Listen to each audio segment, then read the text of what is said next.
자, 이처럼 우리는 10번째 계명을 먼저 한번 살펴보았습니다. 자, 이번에는 4번째 계명. 자, 4번째 계명을 함께 보도록 하겠습니다. 자, 먼저 출애굽기 속 4번째 계명은 어떻게 등장을 할까요? 4번째 계명은 우리가 잘 알고 있는 것처럼 안식일을 기억하여 거룩히 지키라, 이것입니다. 그런데 그 4번째 계명을 준수해야 하는 그 이유를 출애굽기 20장 11절은 이렇게 기록하고 있습니다. 이는 엿새 동안에 나 여호와가 하늘과 땅과 바다와 그 가운데 모든 것을 만들고 7째 날에 쉬었음이라. 그러므로 나 여호와가 안식일을 복되게 하여 그 날을 거룩하게 하였느니라. 여기에서 보시면은 왜 안식일을 지켜야 하는가, 그것에 대해서 하나님께서 모든 것을 만들고 7째 날에 쉬셨다. 하나님께서 안식하셨기 때문에 하나님의 피조물, 그리고 인간들도 하나님의 그 창조의 역사에 맞게 쉬어야 한다라고 하는 것입니다. 이처럼 출애굽기에 나타난 4번째 계명은 창세기 1장에 있는 창조 역사, 그것을 근거로 해서 쉬어야 한다, 이것을 우리에게 보여주고 있습니다. 또한 우리는 여기에서 성경에서 이야기하고 있는 인간의 모습을 또한 함께 볼 수 있습니다. 이것은 단순히 인간의 모습만이 아니고요, 일에 대한 신학적 통찰이기도 합니다. 하나님께서 인간을 6째 날 창조하셨다라고 성경은 이야기를 하고 있는데, 그렇다면 인간이 최초로 맞이한 이것은 일이 아닙니다. 일이 아니라 바로 안식이라고 하는 것입니다.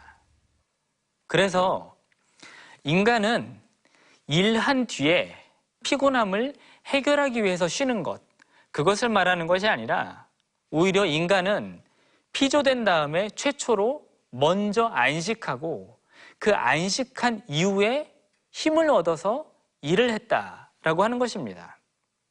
여러분이 생각하고 있는 안식은 무엇입니까? 과연 성경에서 이야기하고 있는 것처럼 하나님께서 인간을 만드시고 그 만드신 이후에 최초의 날, 바로 그날이 안식일이고, 그 안식을 여러분은 과연 잘 누리고 계십니까? 창세기를 바르게 보는 것은 또한 우리의 일터신학과도 연결되어 있습니다. 자, 그렇다면 신명기 속 제4계명은 과연 어떨까요? 자, 신명기 속 4계명은 조금 길기는 합니다. 이걸 보시면은 7째 날은 내 하나님 여호와의 안식일인즉 너나 내 아들이나 내 딸이나 내 남종이나 내 여종이나 내 소나 내 낙이나, 자, 이렇게 쭉 나오고 있습니다. 자, 그런데 제가 이것을 약간 번역을 좀 달리했습니다. 자, 그 의미에 맞게 달리했으니까요, 한번 보시기 바랍니다. 어떤 게 바뀌었는지 혹시 아십니까? 제가 바꾼 부분은 이 부분입니다. 여기에서는 지금 안식일을 지켜야 되는 그 이유에 대해서 설명을 해주고 있습니다. 그것은 뭐냐면은 내 남종이나 여종이 너같이 안식하기 위해서라고 하는 것입니다. 그런데 잘 보시면은 남종이나 여종에 대해서 한 번만 기록하고 있는 것이 아니라 2번 기록하고 있다는 것을 여러분이 보실 수가 있습니다. 여기 위에서도 이미 내 남종이나 여종이나 라고 등장을 하고 있고요, 밑에서도 또 한 번 내 남종이나 여종이 이렇게 지금 등장하고 있기 때문에 그렇습니다. 자, 그렇다면 우리가 여기에서 볼 수 있는 건 뭐냐면은 신명기 5장에서 이야기하고 있는 안식일의 강조점은 과연 어디 있는가 하는 것입니다. 여기에서는 내 남종과 여종에게 쉼을 주는 것, 그것을 지금 강조하고 있다는 것입니다. 왜냐하면 우리가 어렵지 않게 생각해 볼 수 있습니다. 고대에서는 과연 누가 안식할 수 있었는가 하는 것입니다. 과연 종들이 안식할 수 있었는가? 보통 안식을 한다는 것은 왕이나 혹은 신이나 혹은 자유자나 이런 사람들만 안식할 수 있었습니다.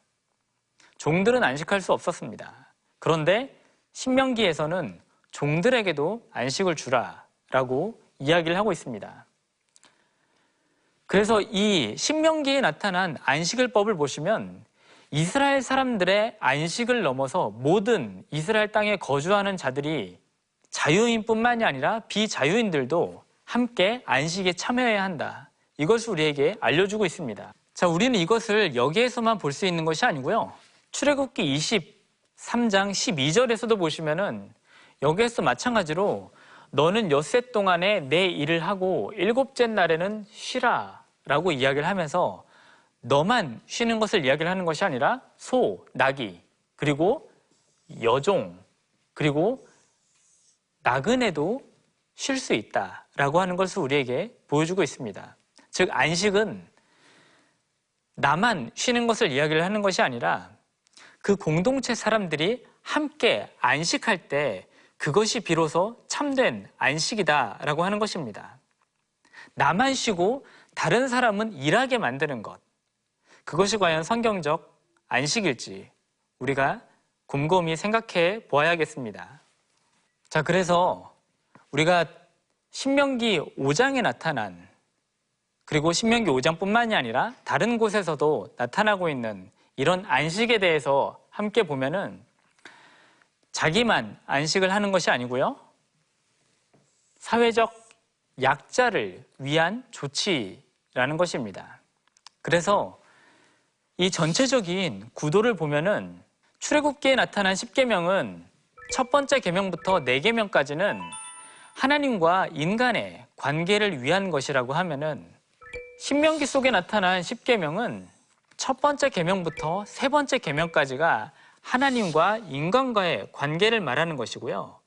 신명기에 나타난 네 번째 계명은 바로 인간과 인간 사이의 관계를 위한 것으로 밑으로 내려오게 됩니다.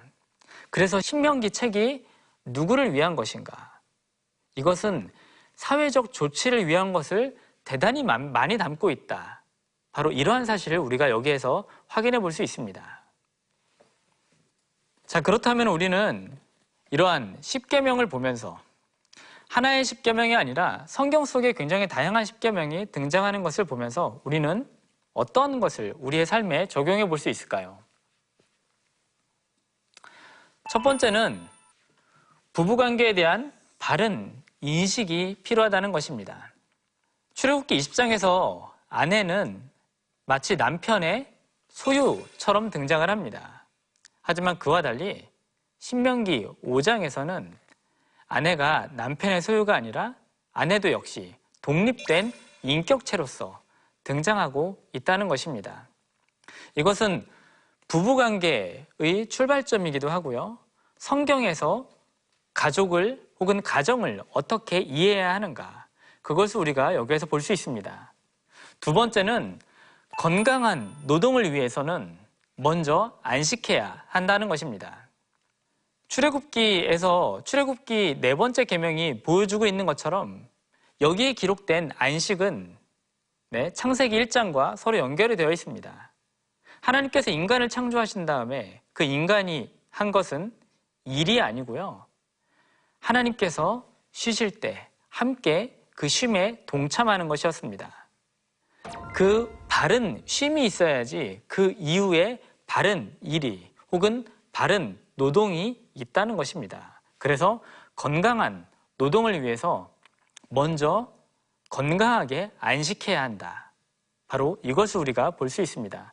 그리고 마지막 세 번째로 쉴 수 없는 자를 위해서 쉬게 해야 한다라는 것입니다.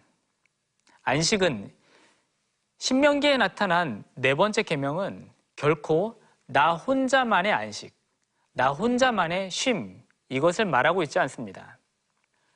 공동체가 함께 그리고 건강하게 쉬는 것을 우리에게 말해주고 있습니다. 자, 그래서 우리의 삶에서 혹은 우리의 직장 가운데서 여러분이 어느 정도 직급이 있다면은 나 혼자만 쉬는 것, 이것이 아니라 함께 쉬는 것, 그리고 공동체가 함께 그 안식을 건강하게 누리는 것, 이것을 한번 생각해 보면 10계명을 우리가 좀 더 건강하게 적용해 볼 수 있을 것 같습니다. 오늘 우리는 깊게 보는 십계명에 대해서 함께 말씀을 나누었습니다. 다음에는 율법 속에 나타난 은혜 이야기, 그것을 함께 보도록 하겠습니다. 감사합니다.